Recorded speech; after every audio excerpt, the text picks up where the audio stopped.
જય સ્વયંભૂ કહે છે કે જેને એવો નિશ્ચય થયો છે કે હું દેહ નથી, આ દેહ મારી નથી, હું બોધ છું, એ કૈવલ્યને પ્રાપ્ત થાય છે. અને તે કૃત અને અકૃત કર્મોને યાદ નથી કરતો. જે મનુષ્ય પોતાની દેહને મહત્વ આપે છે તે મોહ માયામાં બંધાય છે. તે આ દેહને સુખ પહોંચાડવા માટે વિવિધ પ્રકારના આયોજન કરે છે. વિવિધ પ્રકારનું આયોજન કરે છે. વિષય વાચનામાં એને ઋષિ હોય છે. ભોગ વિલાસમાં તે લિપ્ત બની અને કામનામાં નિરંતર વૃદ્ધિ એની હોય છે. આવો વ્યક્તિ જીવનની અંદર વાસ્તવિકતા નથી સમજી શકતો તથા સત્યથી અપરિચિત રહે છે. પરિચિત થતો નથી સત્યથી. જ્યારે હું નથી ત્યારે મોક્ષ છે, જ્યારે હું છું ત્યારે બંધન છે. એવું સમજી કોઈ પણ ગ્રહણ કરવું અને ત્યાગ કરવાની ઈચ્છાથી મુક્ત થઈ જવું.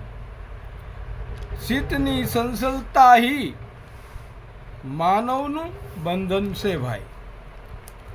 ચિત્તમાં આત્માની અનુભૂતિ કરો, સ્વયં કા આત્મવત માનો, ત્યારે માનવીની તમામ દુર્બળતા સમાપ્ત થાય છે.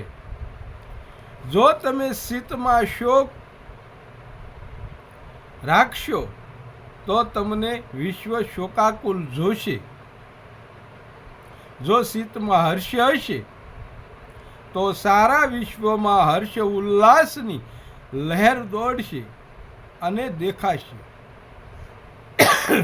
ચિત્ત માનવ કો સदैव ભોગ વિલાસની કરાવે છે. ચિત્ત વૃત્તિને કારણ માનવ દુર્બળતાને પ્રાપ્ત કરે છે, શિકાર બને છે. મોક્ષ માટે પ્રથમ ચિત્ત પર અંકુશ લગાવવાની આવશ્યકતા છે. ઇન્દ્રજીત બનો વગર મોક્ષ. ઇન્દ્રજીત બન્યા વગર મુક્તિ. ઇન્દ્રજીત બન્યા વગર મોક્ષના બારામાં માનવને સોચવાનું પણ નહીં.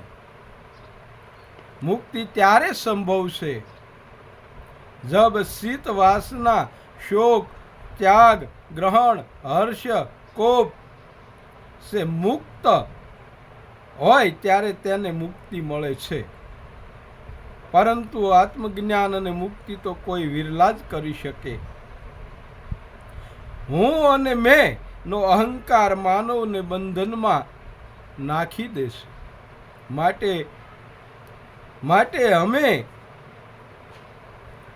હંમેશા આત્મામાં લીન રહેવું અને એના પર પરમાત્માનું આત્માથી ધ્યાન ધરવું.